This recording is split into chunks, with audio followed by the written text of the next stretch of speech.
Bonjour à tous et bienvenue dans cette deuxième vidéo de Rétro SC, le Derby du Nord. Un des derbys les plus iconiques du championnat de France, un des matchs les plus importants de la saison pour les deux clubs concernés, le LOSC contre le Racing Club de Lens. L'enjeu, la suprématie régionale. À l'approche du 117e derby du Nord, on a voulu se replonger dans une de ces confrontations iconiques des dernières années, un match référence pour les uns et polémique pour les autres, dans un match qui a tenu toutes ses promesses. Bienvenue pour la rétrospective du premier derby de la saison 2010-2011 qui s'est déroulé à Lens. Cette année-là, le début de saison du LOSC est assez timide et poussif. Sur les 4 premières journées du championnat, 4 nuls. 2 buts marqués pour 2 buts encaissés, le club nordiste n'est pas inspiré et pointe à la 11e place à la fin du mois d'août. Pourtant, les occasions sont là et les joueurs demandent de la patience.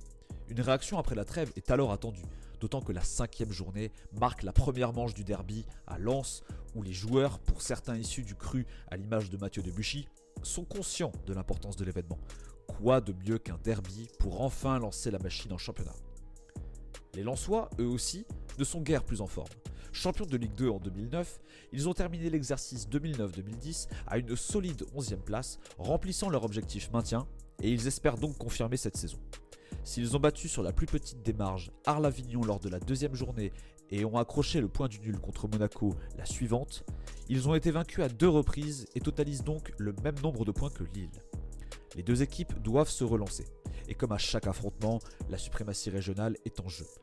Alors qu'environ 2000 supporters du LOSC font le déplacement, Bollard s'annonce plus que jamais bouillant, d'autant que Lens n'a plus battu Lille depuis 4 ans. La dernière victoire des 100 heures en championnat remonte en effet à avril 2006 où, pour la petite histoire, Pierre-Alain Fro, alors prêté au Racing par l'Olympique Lyonnais, était titulaire et avait même marqué contre son futur club. Ce n'est que 2 ans plus tard que Fro rejoint le LOSC après un passage parisien de 2 saisons. Avant le coup d'envoi, le buteur lillois préfère ironiser.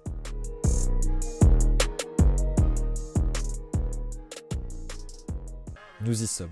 L'heure du derby a sonné en ce samedi 11 septembre 2010 et Rudy Garcia doit faire face à des absences. Franck Beria ne s'est toujours pas remis de sa blessure à la cheville contre Sochaux et manque à l'appel comme Thulo de Melo et Aurélien Chéjou, suspendus.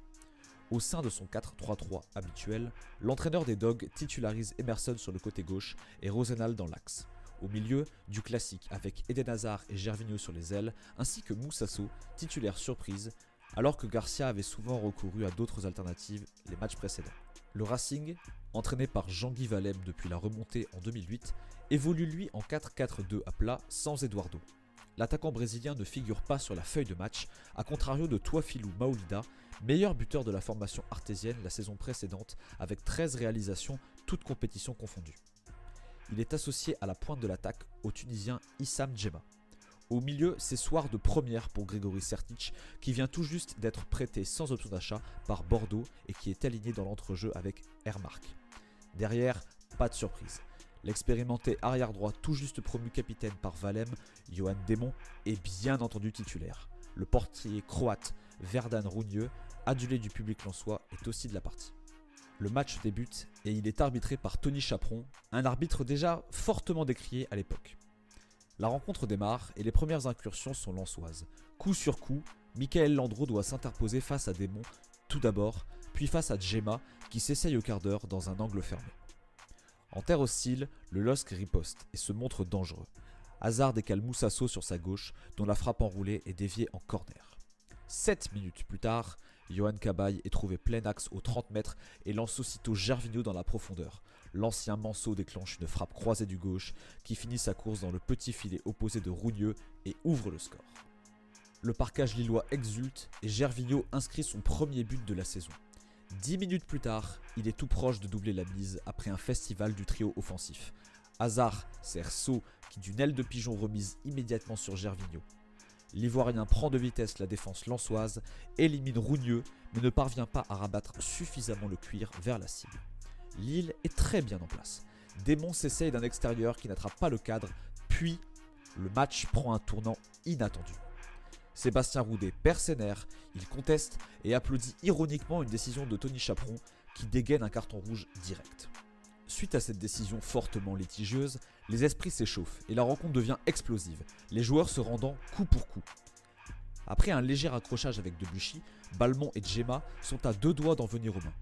Ils sont séparés avec difficulté et Chaperon distribue un jaune à Debuchy et Djema avant de renvoyer tout le monde au vestiaire.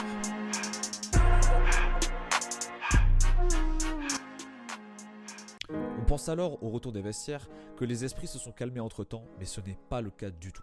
On prend les mêmes et on recommence. Debuchy fait faute sur Djema qui réclame à Chaperon un deuxième jaune pour exclure le numéro 2 des Dogs. A la place, le Tunisien reçoit un deuxième avertissement pour contestation, synonyme d'expulsion puisqu'il venait d'être averti avant la pause. Le scénario devient invraisemblable et cauchemardesque pour des Lensois réduits à 9. En furie, la Marek lance un projectile qui touche le haut du crâne de l'arbitre assistant. La rencontre est interrompue quelques instants. Mais paradoxalement, les Lensois se libèrent par la suite et Bedimo adresse un centre parfait pour Boukari à l'heure de jeu. Le Lensois pique sa tête et égalise pour les 100 et or. Les Lensois sont galvanisés et les Lillois semblent peu à peu dépassés par les événements. Le coaching de Rudy Garcia est alors déterminant. À un partout, l'entraîneur nordiste procède à des changements. Face à cette double supériorité numérique, son coaching ne peut être qu'offensif. Le LOSC bascule en 4-2-3-1 et Rio Mavuba cède sa place à Pierre-Alain Fro pour les 20 dernières minutes de la partie. Le choix sera payant. En 2 minutes d'intervalle, l'ancien parisien s'offre un doublé et brise l'espoir de son ancien club. Nous sommes à la 79e minute et il s'arrache d'abord dans la surface pour pousser au fond des filets une frappe flottante de Cabaye mal repoussée par Rougneux. Et quelques secondes plus tard, le revoilà à la conclusion d'une merveille d'action collective. Debuchy centre au deuxième poteau vers Obraniak aussitôt rentré, qui remise intelligemment de la tête en retrait vers Pierre-Alain Fro qui reprend d'une volée dans la surface. Lille se détache, Lens craque. Le break est fait, mais Gervinho n'entend pas s'arrêter là. Intenable pendant toute la partie, l'Ivoirien trouve la barre sur une frappe excentrée, puis reprend de la tête un excellent centre de Debuchy qui s'était défait du marquage de Bedimo avant de centrer. Le numéro 27 des Dogs y va aussi de son doublé et le LOSC tient enfin sa première victoire de la saison et de quelle manière, en survolant le derby du Nord à Bollaert. La suite de la saison, vous la connaissez. Le LOSC finira champion d'automne et défendra sa première place toute la deuxième partie de saison et sera sacré champion en représentant fièrement la région. Bien loin du Racing qui, après une saison très compliquée sur toute la ligne, finira logiquement par être relégué en Ligue 2.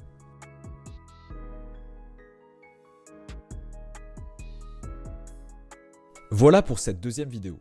On espère qu'elle vous a plu et on espère que la petite piqûre de rappel pour les supporters lillois vous aura fait plaisir. A très vite pour de nouvelles vidéos.